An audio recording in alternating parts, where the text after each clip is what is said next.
10 choses à éliminer.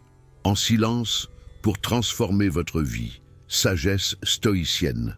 Soyons clairs, votre vie est remplie de choses qui simplement ne vous servent pas, qui vous entravent et volent votre énergie.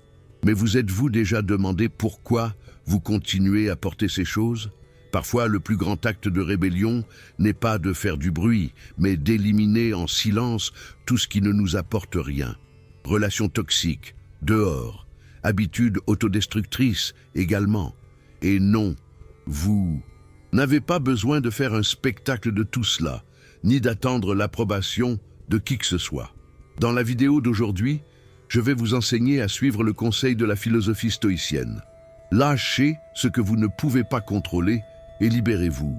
Parce que mon ami, la vie est trop courte pour rester prisonnier des attentes des autres. Je vais vous montrer étape par étape comment éliminer 10 choses qui sans aucun doute rendent votre vie chaotique, non seulement physiquement, mais aussi mentalement. Ces choses vous détruisent avant même que vous ne vous en rendiez compte. Et si vous n'agissez pas, vous pourriez perdre quelque chose d'encore plus important, votre paix. C'est pourquoi commencez aujourd'hui en silence et sans excuse. À la fin, ce que vous laissez derrière dit plus sur vous que ce que vous essayez de retenir. Êtes-vous prêt à commencer à vraiment vivre? Mais avant de commencer, faites attention à cette histoire qui va vous aider à mieux comprendre la sagesse contenue dans ce matériel. Dans un petit village au bord de la mer, vivait une jeune pêcheuse nommée Hélène. Elle était connue pour sa capacité à naviguer dans les eaux les plus turbulentes et pour son incroyable habileté à pêcher lors des jours les plus difficiles. Cependant, au fil des années, Hélène avait accumulé une grande quantité de filets et d'outils cassés qu'elle n'utilisait plus. Mais par pure habitude, elle les gardait. Chaque fois qu'elle partait en mer, l'espace dans son petit bateau était rempli de choses qui entravaient son travail. Un certain jour, alors qu'elle se préparait pour un long voyage en mer, une forte tempête se forma. Les vagues frappaient son bateau et elle réalisa que l'excès de choses qu'elle transportait rendait extrêmement difficile sa capacité à manœuvrer. Pendant des heures, elle lutta contre la tempête, mais elle sentait que ce n'était pas seulement les vagues son ennemi, mais la charge inutile qu'elle portait. Au bord du désespoir, Hélène prit une décision difficile mais nécessaire. Elle commença à se débarrasser de ce qui ne servait pas. D'abord, elle jeta à la mer les filets cassés, ensuite les vieilles cordes usées, et finalement même quelques objets qu'elle gardait par attachement mais qui n'étaient pas utiles. À chaque chose qu'elle lâchait, son bateau devenait plus léger et elle pouvait mieux manœuvrer. Les vagues continuèrent d'être fortes, mais Hélène ne se sentait plus prisonnière du poids du passé. Grâce à cette attitude, elle réussit à rester à flot et finalement, quand la tempête passa, elle retourna au port. Elle était épuisée, mais saine et sauve. Quand ses collègues pêcheurs la virent revenir, ils lui demandèrent comment elle avait survécu à la tempête.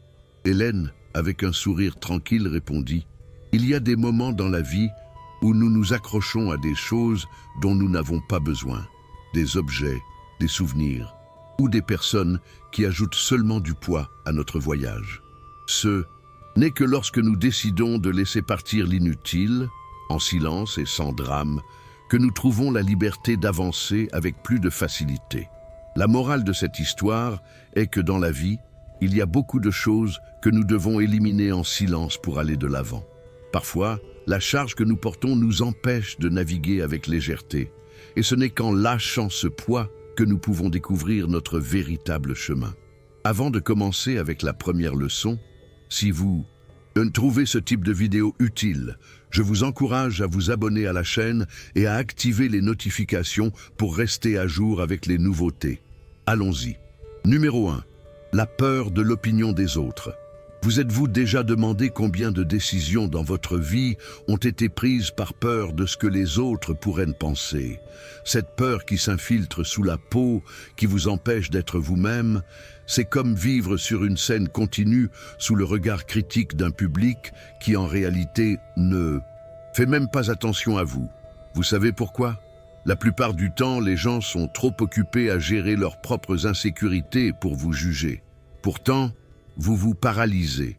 La peur du jugement des autres est comme un parasite silencieux qui se nourrit de vos rêves, qui s'accroche à votre dos et murmure dans votre oreille chaque fois que vous pensez à faire quelque chose de différent ou d'audacieux. Que vont penser les autres? Et soudain, vous changez de direction. Vous adaptez votre vie à ce que vous croyez que les autres attendent de vous. Quelle tyrannie! Nous passons tellement de temps préoccupés par l'opinion d'autrui que sans nous en rendre compte, nous cessons de vivre la vie que nous voulons vraiment. Cette peur nous pousse à plaire aux gens qui souvent ne font même pas partie de notre vie réellement. C'est comme si notre boussole était déréglée. Au lieu de suivre le nord de notre intuition, nous suivons le sud, dicté par la société. Vous portez le masque qui s'adapte le mieux aux attentes du moment. Au travail, avec les amis, même sur les réseaux sociaux. Mais où est le vrai vous? Celui qui est caché sous des couches de sourires faux et d'opinions empruntées.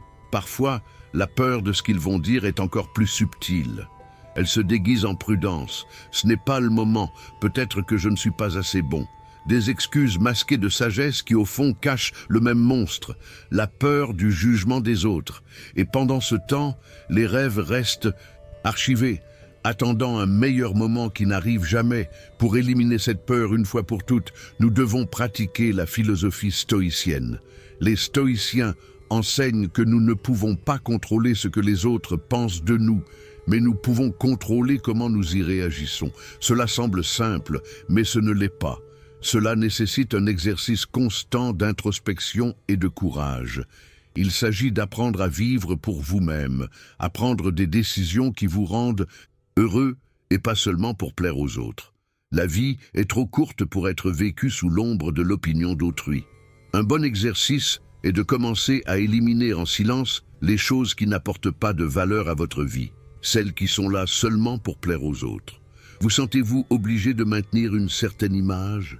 Avez-vous choisi une carrière qui ne vous satisfait pas parce que cela semblait le bon choix? Libérez-vous de ces chaînes. Commencez par de petites décisions. Dites non à des engagements que vous ne voulez pas prendre. Faites quelque chose que vous avez toujours voulu faire mais que vous aviez peur de faire à cause de ce que les autres pourraient penser. Chaque petite action sera un pas vers la liberté. Je ne vais pas mentir, ce n'est pas facile. Il y aura des jours où le poids du jugement d'autrui semblera écrasant. Mais dans ces moments, souvenez-vous, chaque fois que vous choisissez de vivre selon ce que les autres pensent, vous perdez un morceau de ce que vous êtes vraiment. C'est une sorte de mort lente et silencieuse que vous pouvez éviter si vous avez le courage d'être fidèle à vous-même. Alors commencez à éliminer ces choses en silence. Vous n'avez pas besoin de l'annoncer au monde. Laissez simplement partir ce qui n'est pas à vous, ce qui n'appartient pas à votre essence. Apprenez à faire confiance à votre propre jugement et à valoriser plus ce que vous pensez de vous-même que ce que les autres peuvent penser. Parce qu'à la fin de la journée, la seule personne à qui vous devez des comptes, c'est vous-même. Comme l'a dit Carl Jung, la liberté commence au moment où vous cessez de vous préoccuper de ce que les autres pensent de vous. Numéro 2, les relations toxiques. Il y a une phrase que j'adore. Il n'y a pas de pire aveugle que celui qui ne veut pas voir. Je suis sûr que vous l'avez déjà entendu, n'est-ce pas? Curieusement, nous appliquons souvent cette cécité sélective à nos propres relations. Nous nous habituons à traiter avec des gens qui, d'une manière ou d'une autre, nous prennent plus qu'ils ne nous donnent. Oui, je parle de ces relations toxiques qui, sans que vous vous en rendiez compte, drainent votre énergie petit à petit. Et le plus curieux, souvent vous vous accrochez à elles comme si elles étaient indispensables. Je ne parle pas seulement de relations amoureuses. Les relations toxiques peuvent être partout, dans la famille, dans le groupe d'amis, au travail. Et le plus intéressant, c'est que personne ne vous oblige à les maintenir. Mais vous voilà, tolérant en silence, comme si laisser aller était une offense au monde. Pourquoi faisons-nous cela? Peut-être parce qu'on nous a appris que rompre des liens est un signe de faiblesse ou d'insensibilité. Comme si éliminer quelqu'un de votre vie était un acte de cruauté, alors qu'en réalité, cela peut être le plus grand geste d'amour-propre que vous puissiez réaliser.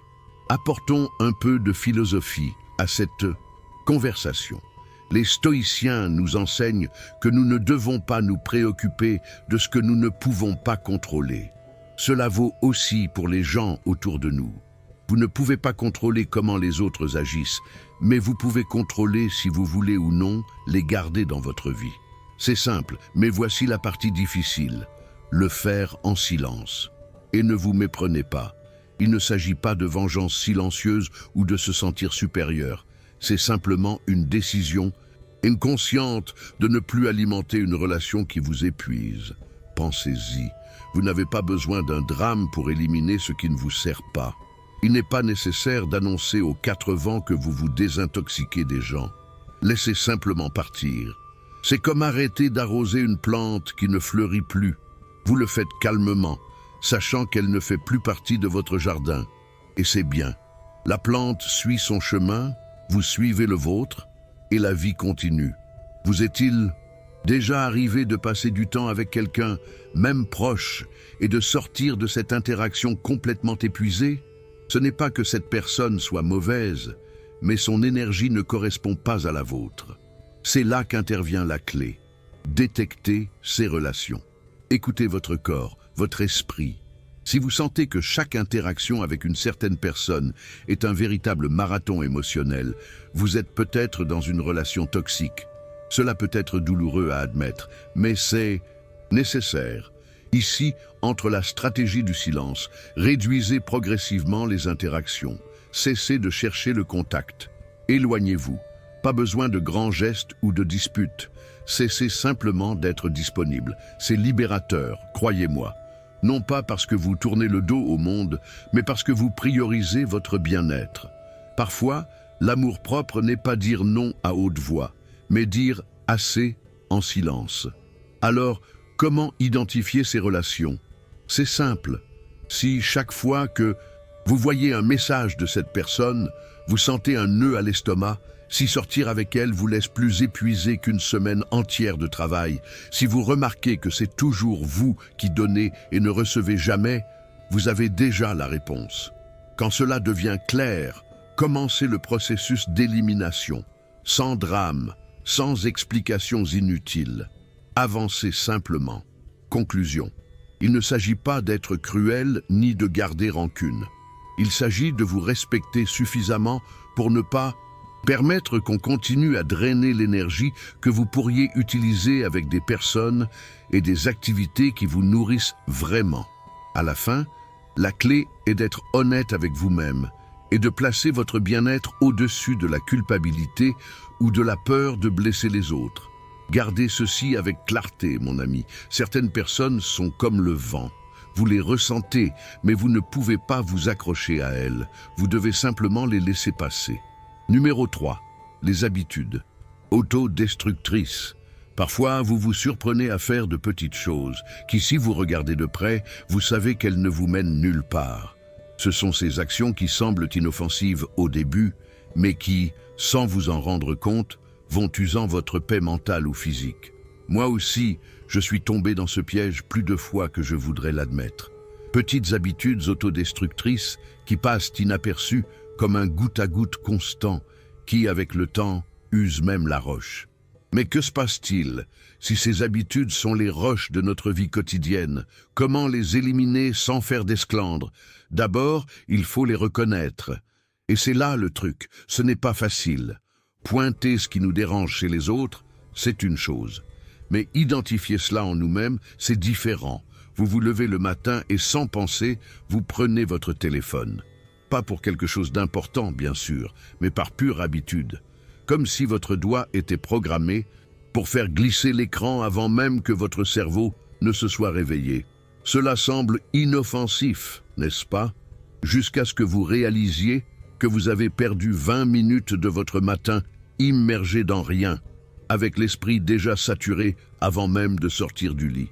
Ce n'est qu'un exemple, nous faisons cela avec tant d'autres choses.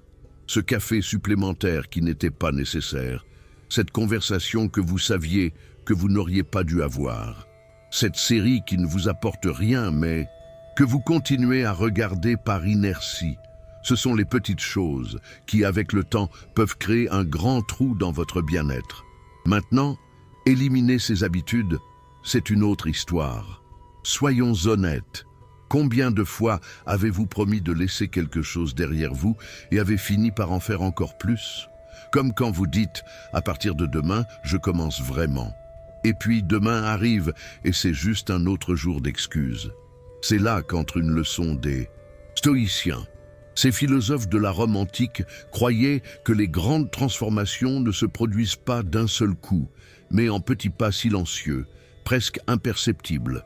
Vous n'avez pas besoin de crier au monde que vous allez changer, ni de faire un grand geste. Commencez simplement à observer. La clé est la conscience. Quand vous remarquez que votre main va chercher le téléphone sans raison, arrêtez. Vous n'avez pas besoin de jeter le téléphone par la fenêtre, bien que cela pourrait être cathartique. Laissez-le simplement de côté et faites autre chose. Quelque chose d'aussi simple que respirer profondément et vous étirer. Quand vous sentez l'envie de prendre la 3e tasse de café, demandez-vous « En ai-je vraiment besoin ou est-ce juste par habitude ?» Si c'est juste par inertie, laissez la tasse. Parfois, c'est aussi simple que cela. S'arrêter au bon moment, sans drame, sans besoin de changements monumentaux. Éliminer les habitudes autodestructrices ne signifie pas que vous allez devenir une personne parfaite du jour au lendemain. Nous avons tous nos petites batailles internes, et c'est bien. La question est de les aborder avec une stratégie simple, silence et cohérence, comme une goutte qui, au lieu d'user, va polissant peu à peu. Et si un jour vous sentez que vous ne progressez pas, souvenez-vous de ceci. Ce qui semble aujourd'hui un petit effort, avec le temps, se transforme en une grande victoire. Peut-être que vous ne remarquerez pas les résultats immédiatement, mais c'est comme planter une graine. Un jour, sans faire de bruit, elle grandit et devient un arbre. La même chose se produit avec ces petits ajustements. Alors la prochaine fois que vous identifiez une habitude qui vous nuit plus qu'elle ne vous aide, éliminez-la en silence. Vous n'avez pas besoin de l'annoncer ou de faire un grand spectacle. Laissez-la simplement partir, pas à pas, goutte à goutte. Comme disait Épictète, le véritable changement ne fait pas de bruit, il se produit simplement. Numéro 4. Le désir de tout contrôler. Avez-vous déjà senti que si vous n'aviez pas un contrôle absolu sur tout autour de vous, le monde allait s'effondrer? Restez tranquille, je comprends. Nous aimons croire que si nous organisons chaque détail au millimètre et prévenons tous les imprévus, la vie sera comme une machine parfaitement ajustée où rien ne peut mal tourner. Quelle idée absurde, n'est-ce pas? Mais même ainsi, nous nous retrouvons pris dans ce jeu mental et convaincus que nous pouvons maîtriser tout ce qui nous arrive. C'est un piège, un mirage. Et le pire, c'est que plus nous essayons de nous accrocher au contrôle, plus nous sentons que nous perdons l'équilibre. Alors je vous pose la question. Que diriez-vous de laisser tomber ce besoin obsessionnel de contrôle? Vous savez, cette manie de vouloir que tout soit exactement comme nous l'imaginons? Le désir de tout contrôler n'est rien d'autre qu'une prison mentale. Une que nous construisons brique par brique chaque fois que nous croyons qu'avec suffisamment d'efforts, les choses sortiront exactement comme prévu. Mais vous savez ce qui se passe? L'univers ne fonctionne pas comme ça. La philosophie stoïcienne, avec sa sagesse millénaire qui reste si actuelle, nous enseigne que la clé n'est pas de contrôler ce que nous ne pouvons pas, mais de lâcher l'inutile et de nous concentrer sur ce qui dépend vraiment de nous. Pensez-y. Nous essayons de contrôler le climat, les opinions des autres, les réactions des gens, les résultats de nos efforts. Tout ce qui, en réalité, n'est pas entre nos mains. C'est comme essayer de retenir la marée avec les mains. Un gaspillage complet d'énergie. Pourtant, nous le faisons constamment. Et le pire, chaque fois que quelque chose ne se passe pas comme nous l'espérions, nous nous frustrons, nous nous irritons, comme si c'était une injustice cosmique. Quelle ironie, n'est-ce pas? Imaginez que vous portez un sac à dos. Chaque fois que vous essayez de contrôler quelque chose hors de votre portée, vous mettez une pierre dedans. Au début, vous ne sentez peut-être même pas le poids, mais avec le temps, le sac à dos devient insupportablement lourd. À la fin, cette charge vous écrase. Ne serait-il pas mieux de se débarrasser de ces pierres, d'ouvrir de l'espace pour ce qui compte vraiment, pour ce que vous pouvez vraiment contrôler, vos émotions, vos actions, vos choix. Le reste, lâchez-le. Pendant longtemps, je me suis moi-même préoccupé, obsessionnellement, de prévoir tout ce qui pourrait mal tourner dans ma vie. Si j'avais une réunion, je planifiais chaque question inconfortable possible. Si je fixais une sortie avec des amis, je m'inquiétais du lieu, du climat, de tout ce qui pourrait sortir du plan. C'était épuisant. Et vous savez ce qui se passait? La plupart des choses dont je m'inquiétais ne se produisaient jamais. À la fin, j'ai réalisé que cette tentative de tout prévoir ne me donnait pas plus de contrôle. Elle me donnait juste plus d'anxiété. Alors j'ai commencé à lâcher prise. Peu à peu, j'ai appris à faire plus confiance au processus. Et qu'est-ce qui s'est passé? Les choses ont continué à se produire. Certaines bonnes, d'autres moins. Mais je me sentais plus léger parce que j'avais cessé de porter ce qui n'était pas ma responsabilité. Faire confiance à la vie ne signifie pas être passif ou irresponsable. C'est accepter avec maturité qu'il y a des choses qui sont hors de nos mains et que c'est bien. Éliminer en silence ce besoin de tout contrôler. Donner de l'espace à l'imprévu, aux surprises, à ce qui est au-delà de votre portée. Cela ne veut pas dire que vous devez simplement vous installer et regarder la vie passer. Il s'agit de libérer le poids et d'accepter qu'il y a une partie du chemin qui ne dépend pas de vous. Et vous savez quoi? C'est libérateur. Souvenez-vous, parfois, lâcher est la forme la plus puissante de prendre le contrôle. Comme Marc Aurèle l'a écrit dans ses méditations, le véritable contrôle réside dans la capacité de lâcher l'incontrôlable. Numéro 5. Les attentes irréalistes. Je ne sais pas pour vous, mais j'ai passé une bonne partie de ma vie à croire que je devais être parfait. Personne ne me le disait directement, mais c'était dans l'air, flottant entre les commentaires bien intentionnés, les regards d'approbation et cette comparaison silencieuse constante avec les autres. J'ai grandi avec la ferme conviction que répondre aux attentes des autres et, pire encore, aux miennes propres, était synonyme de succès. Quel grand mensonge! Si vous vous arrêtez pour y penser, essayer de remplir des attentes irréalistes, c'est comme essayer de remplir un puits sans fond avec un seau troué. Vous ne terminez jamais, vous êtes toujours épuisé, et à la fin, tout ce qui reste est une triste flaque de frustration à vos pieds. Le plus curieux, beaucoup de ces attentes ne sont même pas les nôtres. Elles ont été construites par d'autres, la famille, les amis, la société. Et nous les acceptons parce que dans la quête d'être meilleurs, nous décidons que nous devons les remplir. Faites un exercice rapide. Combien de fois vous êtes-vous senti déçu de ne pas atteindre quelque chose que vous ne vouliez même pas vraiment? Voilà, nous nous imposons des objectifs si élevés que si nous échouons, nous nous sentons inutiles. Si je ne suis pas le meilleur dans mon travail, le partenaire parfait, l'ami idéal, le fils exemplaire, que reste-t-il de moi à la fin? Ces attentes finissent par peser plus que nos propres actions. C'est comme courir un marathon avec un sac à dos rempli de pierres. Vous avancez plus lentement, vous vous fatiguez avant, et même si vous arrivez à la fin, vous sentez que vous l'avez fait en traînant les pieds. À quoi bon? C'est ici qu'entre la philosophie stoïcienne qui a une vision brillante là-dessus. Selon les stoïciens, vous ne pouvez pas contrôler ce que les autres pensent de vous, ni garantir que l'univers agira en faveur. Ce que vous pouvez contrôler, c'est comment vous y réagissez. La clé, alors, est de réduire la charge, baisser ces attentes qui vous étouffent. Si vous attendez moins de vous-même et des autres, cela ne signifie pas que vous vous résignez. Cela signifie que vous vous libérez.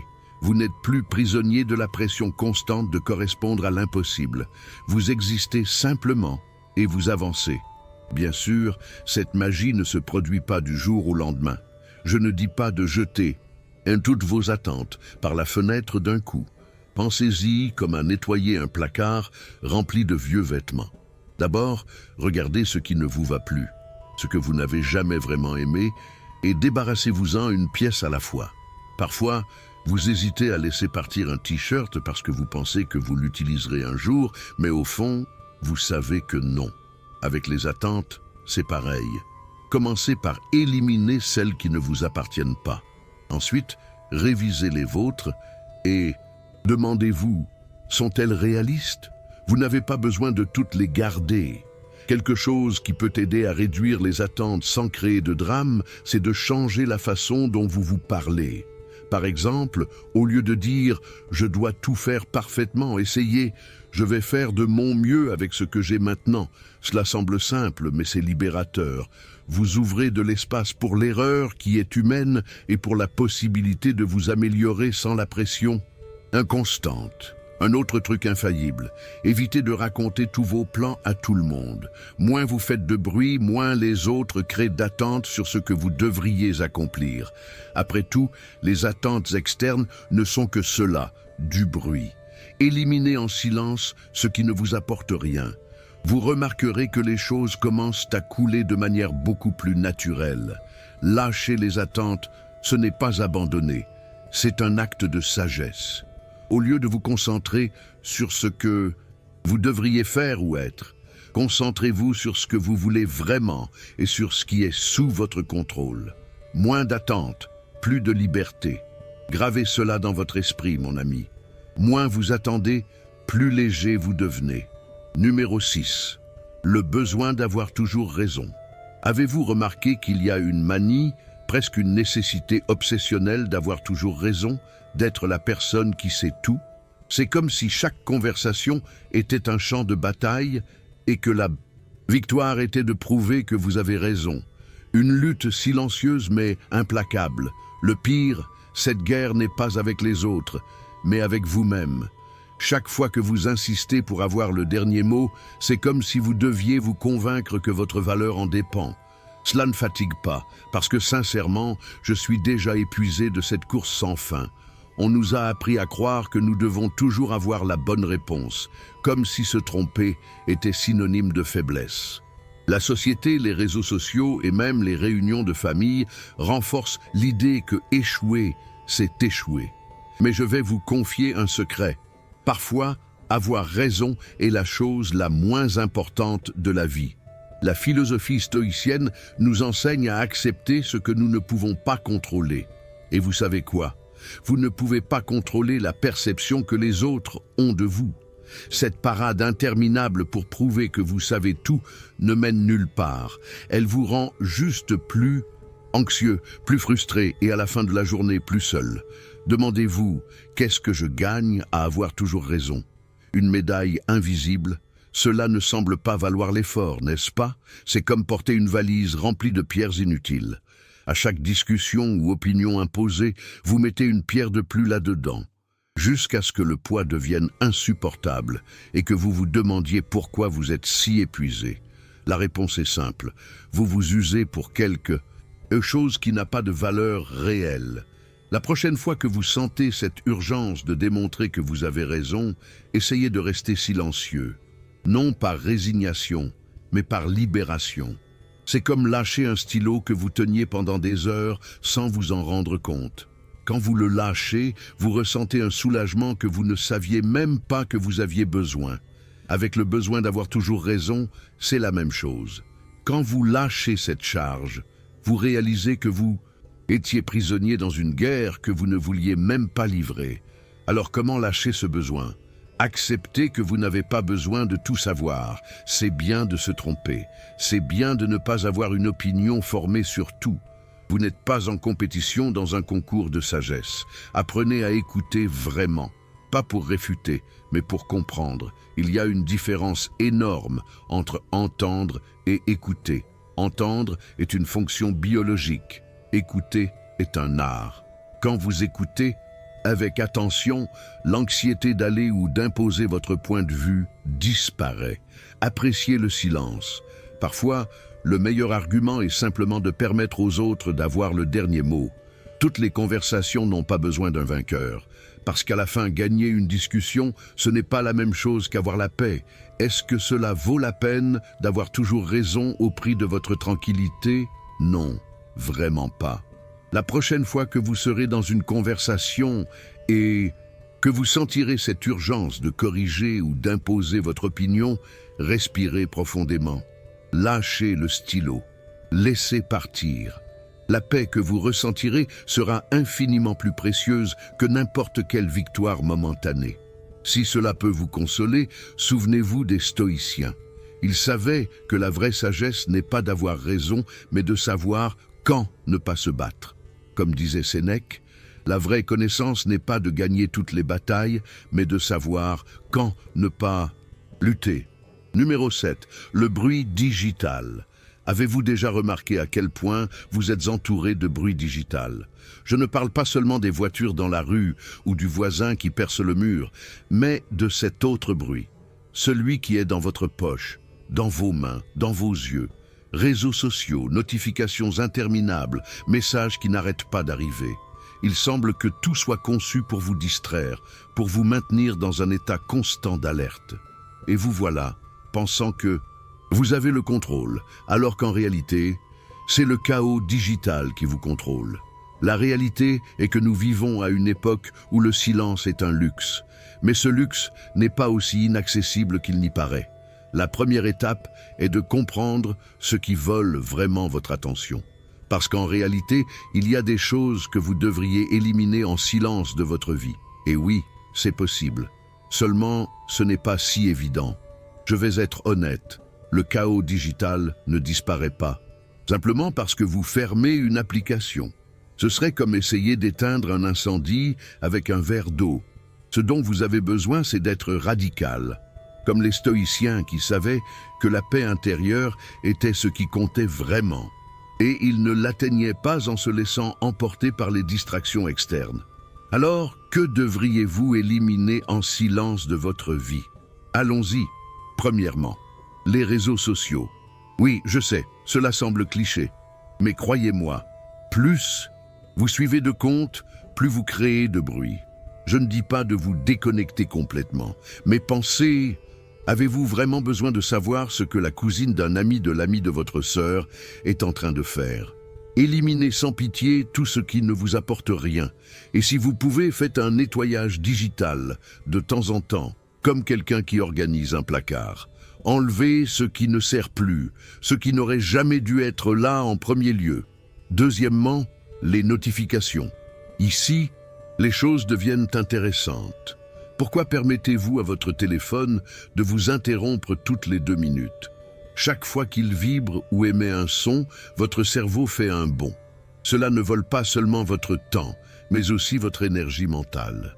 Désactivez toutes les notifications non essentielles. Au début, vous pouvez ressentir une certaine anxiété, comme si vous ratiez quelque chose. Mais après, quand vous réaliserez à quel point c'est bien d'avoir le contrôle sur quand et comment vous vérifiez le téléphone, vous me remercierez. Troisièmement, la peur de rater quelque chose. Ah, le grand vilain moderne, la peur de rater quelque chose. Nous vivons avec la sensation que si nous ne sommes pas connectés, nous allons rater quelque chose d'important. Mais voici une vérité inconfortable. Ce qui compte vraiment n'est pas sur l'écran, c'est autour de vous, dans les gens, dans les moments. Le silence est un acte de rébellion dans un monde plein de bruit. S'il y a des personnes dans votre vie qui vous causent du mal-être, des projets qui ne vous motivent plus, des pensées qui vous drainent seulement, débarrassez-vous-en. Sans drame, sans explication, sans tourner plus que nécessaire. Laissez-les simplement partir. L'extérieur reflète l'intérieur. Souvenez-vous que souvent, l'ordre extérieur reflète l'ordre intérieur.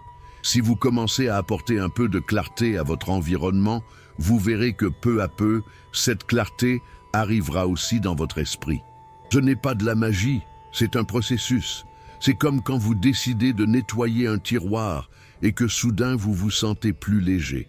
Parce qu'à la fin, chaque chose à sa place est un souci en moins. Chaque objet que vous lâchez est un pas vers une vie plus légère et plus claire.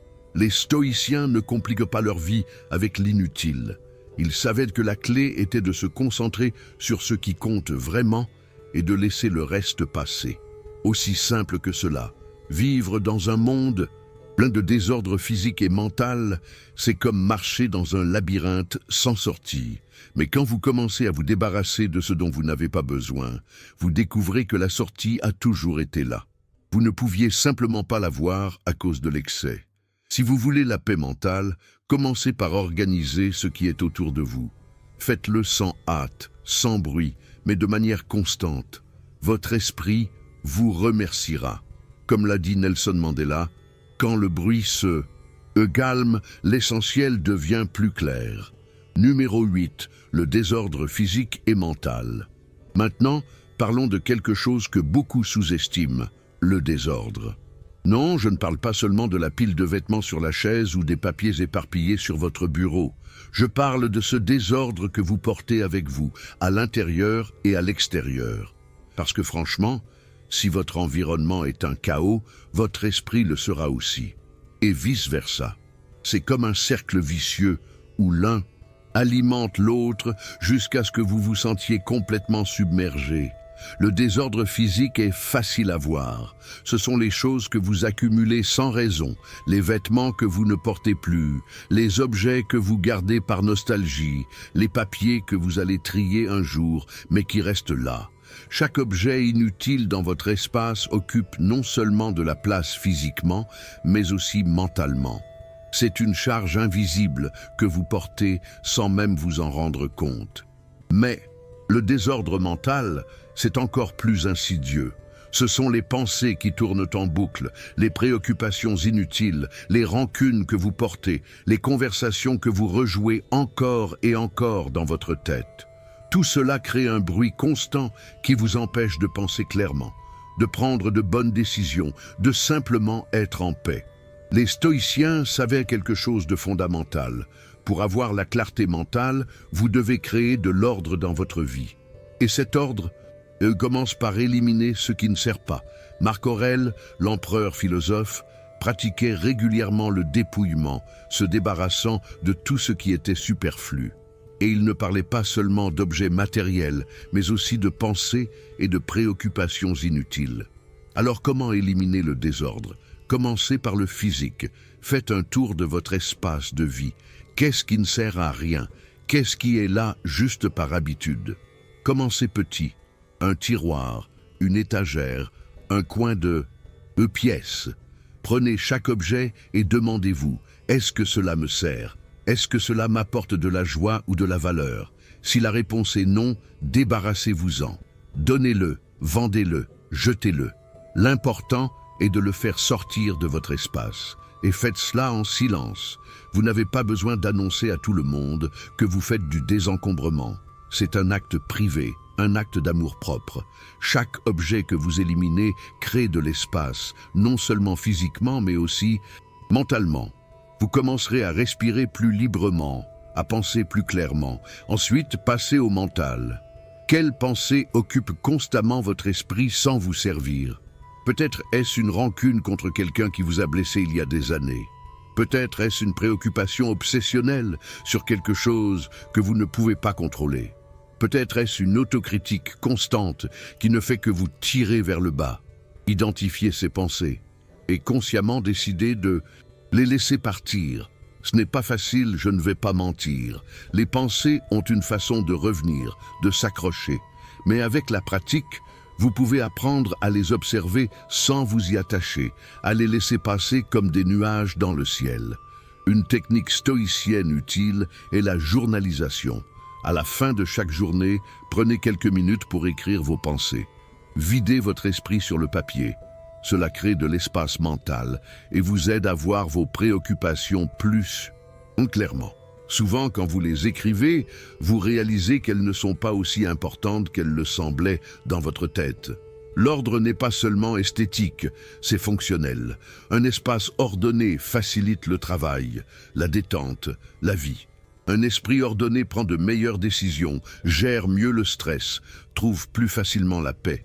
Les deux sont liés. En ordonnant l'un, vous ordonnez l'autre. Alors faites-en une pratique régulière. Une fois par semaine, prenez du temps pour ordonner votre espace.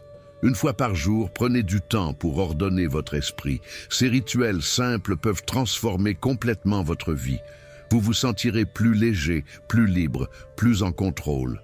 Et le meilleur, vous n'avez besoin de l'approbation de personne pour le faire. C'est votre vie, votre espace, votre esprit. Prenez-en soin. Numéro 9, la procrastination et les excuses. Ah, la procrastination. Cette vieille amie qui nous accompagne tous, surtout dans les moments où nous devrions être les plus productifs. Vous savez de quoi je parle. Ce rapport que vous devez finir, cet appel téléphonique que vous devez passer, cette conversation difficile que vous devez avoir. Mais non, vous trouvez 1000 autres choses à faire. Vous nettoyez votre bureau, qui n'avait pas été nettoyé en des mois, vous regardez des vidéos sans importance, vous vérifiez vos réseaux sociaux pour la 10e fois, tout sauf ce que vous devriez vraiment faire. La procrastination n'est pas de la paresse, c'est de la peur.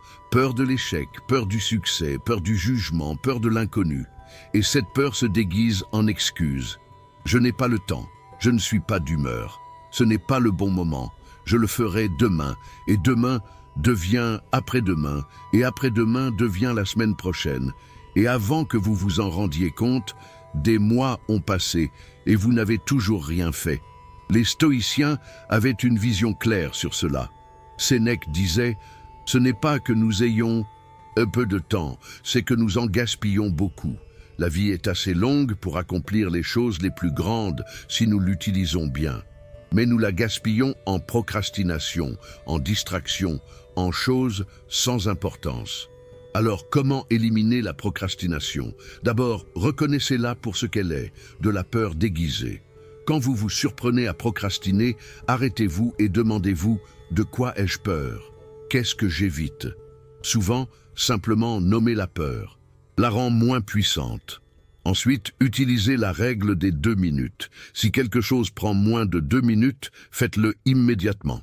Ne le remettez pas à plus tard. Cette simple règle peut éliminer tant de petites tâches qui autrement s'accumulent et créent un sentiment d'être submergé.